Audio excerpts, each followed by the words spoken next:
میرے لیے پہلے بہت مشکل ہے اس نظام کو لے کر کے چلنا. بڑا مشکل ہوتا ہے کسی کے آگے جا کے جھولی پھیلانا اور اس سے فنڈ مانگنا. مجھے بڑی اچھی طرح یاد ہے کہ ایک دفعہ میں ایک شخص کے پاس گیا تھا تو وہ گھومنے والی کرسی پہ بیٹھا تھا اور رخ پھیر کے دوسری جانب کر کے ساتھ والے ساتھی کو کہنے لگا آپ کا کیا حال ہے. تو میں وہیں سے اٹھ کر کے آ گیا تھا.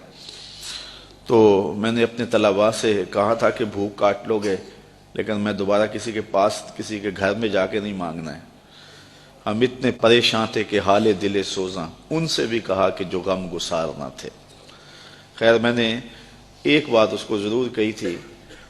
میں نے اس کو یہ کہا تھا کہ میں اللہ کے فضل سے اپنی ذات کے لیے ایک پائی کا بھی روادار نہیں ہوں. یہ سوکھا کام نہیں ہے, بڑا مشکل کام ہے.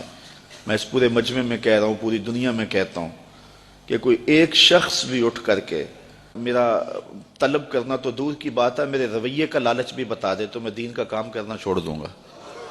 میرے رویے کا لالچ بھی کوئی بتائے, یہ چھوٹی بات نہیں ہے, بہت بڑی بات ہے. میرے والد گرامی نے مجھے جو وصیت کی تھی وہ یہ تھی کہ بیٹے دین کو کاروبار نہیں بنانا. اگر شوق آ جائے دولت جمع کرنے کا, اگر یہ طلب دل میں جاگ جائے تو پھر کاروبار ہی کر لینا. آپ کو اللہ نے ہاتھ پاؤں دیے ہیں, کوئی کاروبار کر لینا, دکان پہ بیٹھ کے رزق کما لینا. تو دین کو جو ہے وہ روزی کا اڈا نہیں بنانا. تو اللہ کے فضل سے آپ نے میرے رویے سے بھی میرے طرز زندگی سے بھی یہ بات نہیں دیکھی ہوگی. اور یہ بات کہنا بہت مشکل ہے جب علم کی بولیاں لگ رہی ہوں اور جب 50-60 ہزار روپے کے اندر تقریریں بک رہی ہوں تو ایک بندہ سویر سے لے کے شام تک کالا کالا رسول اللہ کا نغمہ لے کر کے گھومے تو یہ بہت بڑی سعادت ہے. تو میں تو اپنی ذات کے لیے بھی کبھی جو ہے وہ کوئی ہلکا اشارہ بھی کرنا مناسب نہیں سمجھتا ہوں. اور اللہ نے دل کو یہ استغنا کی دولت دی ہے تو میں نے اس کو جو ہے وہ ایک شعر بجوا دیا تھا. میں نے کہا میں بڑا غیرت مند شخص ہوں اور خوددار آدمی ہوں, لیکن میں ان بچوں کے لیے جھولی پھیلانے کے لیے آپ کے پاس آیا تھا. آپ نے جو رویہ میرے ساتھ رکھا, چلو وہ آپ کا انداز ہوگا اور آپ کا بھی شاید قصور نہیں ہے, آپ ایک آنکھ سے سب کو دیکھنے کے عادی ہوں گے. تو میں نے کہا تھا کہ میرے سوال کی عظمت تو دیکھ, میرے سوال کی عظمت تو دیکھ, خیرات نہ دے حسن طلب کی داد تو دے. میں نے کہا یہی دیکھتا کہ ایک شخص کس طرح تیرے پاس آیا ہے. خیر اللہ تعالیٰ جل شانہ کی بارگاہ میں ہم نے دعا مانگی تھی کہ مالک ہمیں کسی کا محتاج نہ کرنا. یہ سلسلہ جو آپ کے سامنے ہے انشاءاللہ یہ بہت جلد پایا تکمیل تک پہنچے گا. میرے عزیز نے بات کی, آج سے 4 ماہ قبل کی بات ہے, کہ ایک پراپیگنڈا کے طور پہ پورے شہر میں یہ بات پھیلا دی گئی کہ یہ جگہ جو ہے یہ بیچ کے کھا گئے ہوئے ہیں. تو مجھے افضل کہنے لگا, میں جمعہ پڑھانے کے لیے منبر کی جانب جا رہا تھا, تو مجھے کہنے لگا کہ آج جمعے میں آپ نے وضاحت کرنی ہے کہ جگہ ہم نے نہیں بیچی ہے, یہ محض پراپیگنڈا ہے. تو میں نے اسے کہا کہ مجھے بتانے کی ضرورت نہیں ہے, حالات آئیں گے تو وقت خود بولے گا. تو یہ ہم کس کس کی صفائیاں دیتے پھرے, لوگ ہمیں گالیاں نہیں دیتے, لوگ کیا کچھ نہیں کہتے ہیں. تو جو کسی کے من میں ہے وہ کیا, کسی نے کہا نصیب اپنا اپنا مقام اپنا اپنا, کیے جاؤ میں خارو کام اپنا اپنا.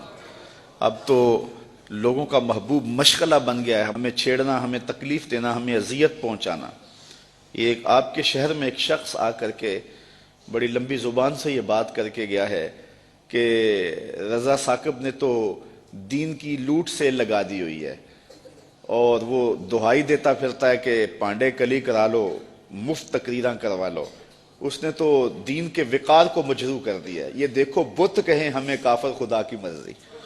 یہ بھی وقت آنا تھا کہ جو دین کو بیچ رہے ہیں وہ کہہ رہے ہیں کہ یہ دین کی لوٹ سیل لگا رہا ہے, اور اس نے جو ہے وہ یہ کیا تماشا بنایا ہوا ہے, یہ دین کے وقار کو مجروح کر دیا ہے, دین کو سستا کر دیا اس نے, اور اس نے لوٹ سیل لگائی ہوئی ہے, یہ مفت تقریریں کرتا ہے.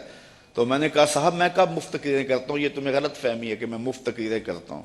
تم تو 40,000 میں بک جاتے ہو اور میرے سامنے تو بندہ اپنا آپ بیچ دیتا ہے, ساری زندگی پیچھے پیچھے رہتا ہے. تم تو 40,000 میں اپنا سودا کر لیتے ہو, وہ تو ساری زندگی نام لگا دیتا ہے.